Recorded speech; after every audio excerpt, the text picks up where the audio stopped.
Meus irmãos queridos, nesse dia do Senhor, é uma alegria a gente se encontrar como irmãos na presença de Deus.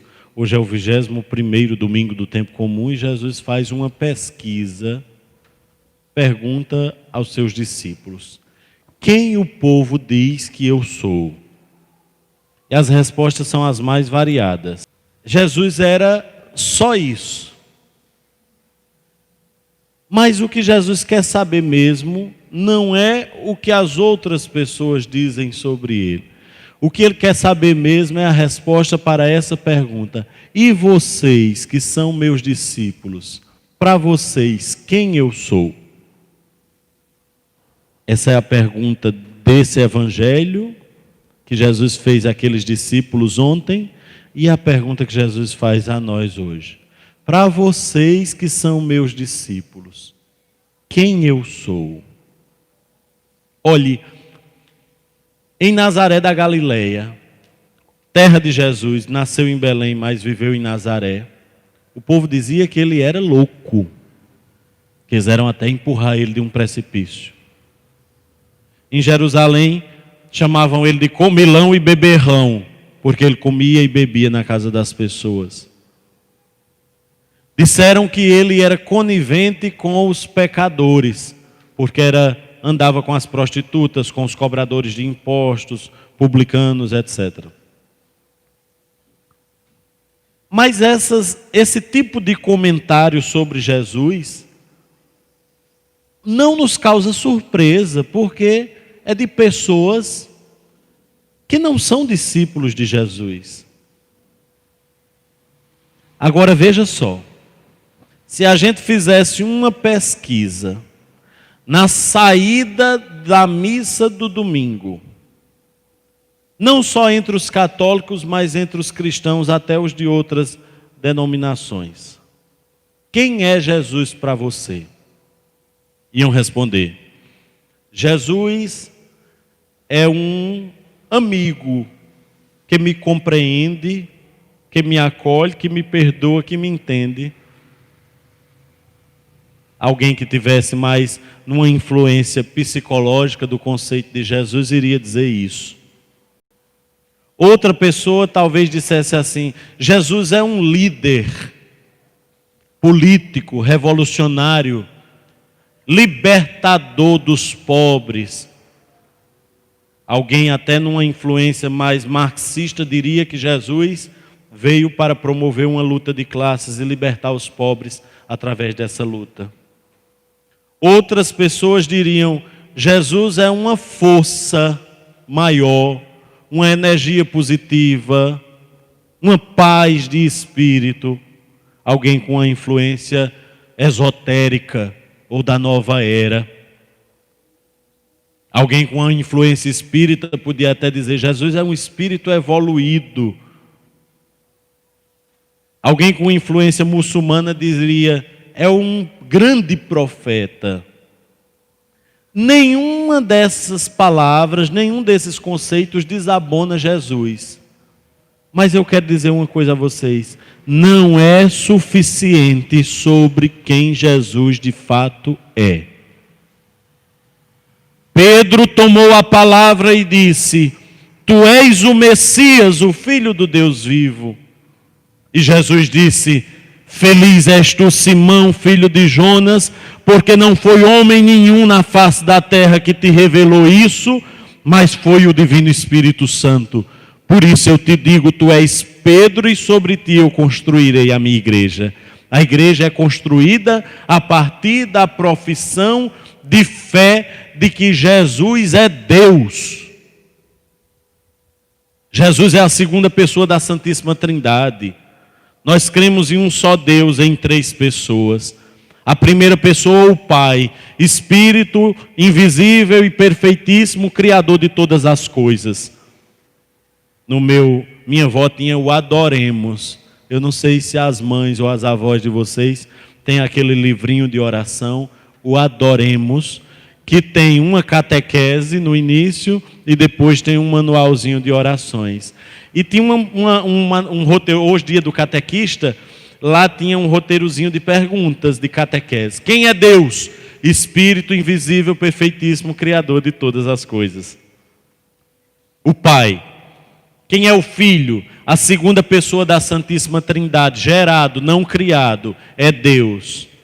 E quem é o Espírito Santo? A terceira pessoa da Santíssima Trindade, que procede do Pai e do Filho, e com o Pai e o Filho é adorado e glorificado. Mas a pergunta de Jesus hoje é, para vocês, quem sou eu? Jesus é Deus, a segunda pessoa da Santíssima Trindade, nosso Senhor e Salvador. Uma só pessoa com duas naturezas, humana e divina. Para conhecer a natureza humana de Jesus, basta estudar, basta ouvir falar. Você pode estudar Jesus na sua natureza humana através da história, da sociologia, da arqueologia, até da exegese bíblica, que é uma ciência também. Mas para conhecer a natureza divina de Jesus, não tem estudo no mundo que consiga realizar isso em nós. É preciso o Espírito Santo. São Paulo disse na carta aos Coríntios, capítulo 12, sem o Espírito Santo nós não podemos sequer dizer Jesus Cristo é o Senhor. É o Espírito Santo que revela a nós essa verdade de fé de que Jesus é Deus. Jesus não é só um líder revolucionário, Jesus não é só uma força, uma energia positiva, um amigo de todas as horas, um companheiro, um profeta, um espírito evoluído, uma figura do bem. Jesus é Deus. E isso tem que ter uma implicância na nossa vida. Isso tem que ter uma ressonância na nossa vida. Nenhum amigo seu, por melhor que seja, nenhum espírito evoluído, nenhum líder político, nenhum profeta derramou o seu sangue para abrir a porta do céu para mim e para você. Jesus é Deus e Ele fez isso. E Ele deve ocupar o lugar de Deus nas nossas vidas. O senhorio de Jesus, a centralidade da pessoa de Jesus, com sua natureza humana e divina, deve ser o norte de todas as nossas ações. Jesus é Deus. Chega desse evangelho pirata que a gente escuta por aí, adocicado, uma coisa, os jovens do nosso setor diocesano da juventude chamam Nutella, pregam um Jesus Nutella. Jesus é Deus, é o nosso Deus. Agora, isso tem que ter um resultado na nossa vida. Se Ele é Deus, se Ele é Senhor, tem que ter a primazia. Por isso vocês estão aqui hoje. Podiam estar dormindo, podiam estar assistindo o jogo, podiam estar passeando, podiam estar descansando. Tudo isso é bom. Mas vocês entenderam que Jesus é o Senhor e tem a primazia. E vocês estão aqui hoje, não é fazendo um favor a Deus, porque Ele precisa de nós, não. Nós estamos aqui hoje porque Jesus é Deus e nós precisamos dEle. Você reza todos os dias, 5 minutos do seu dia, porque Jesus é Deus e tem que ter a primazia na sua vida. Você partilha os seus bens com o dízimo e com os pobres, porque Jesus é Deus e Ele tem a primazia de tudo na sua vida. Você faz ou deixa de fazer algumas coisas, porque Jesus é Deus e Ele é o Senhor de sua vida. É Ele quem dita as normas. É Ele quem diz o que é certo e o que é errado. Ah, Jesus é o Senhor da minha vida. Todo joelho se dobrará, mas eu não vou para a missa do domingo não, eu vou preferir outra coisa. Jesus é o Senhor da minha vida, mas eu não rezo todo dia. Jesus é o Senhor da minha vida, mas na minha família, quem diz as normas sou eu. Não é a palavra de Deus, não.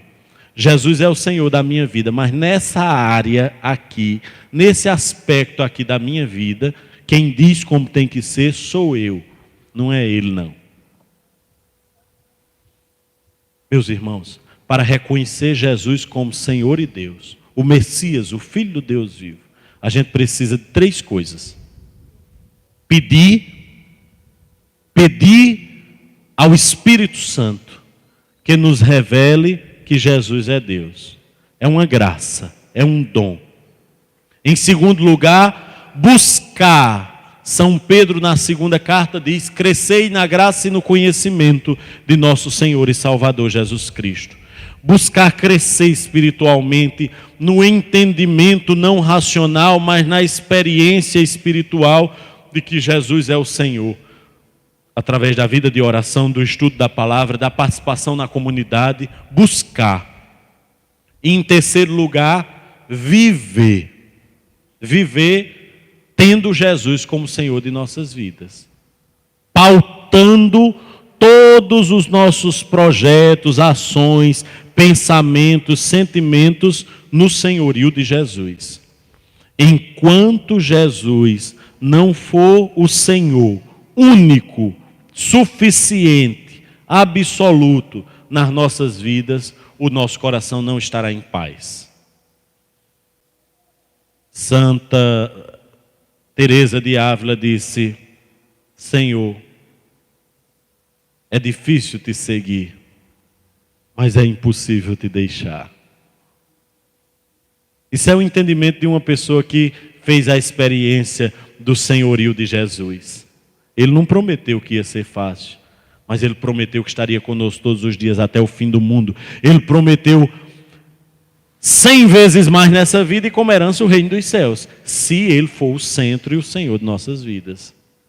Vamos pedir, minha gente, nessa missa, que é a presentificação, a atualização da cruz, da Páscoa, quando Jesus deu a vida para abrir o céu para nós.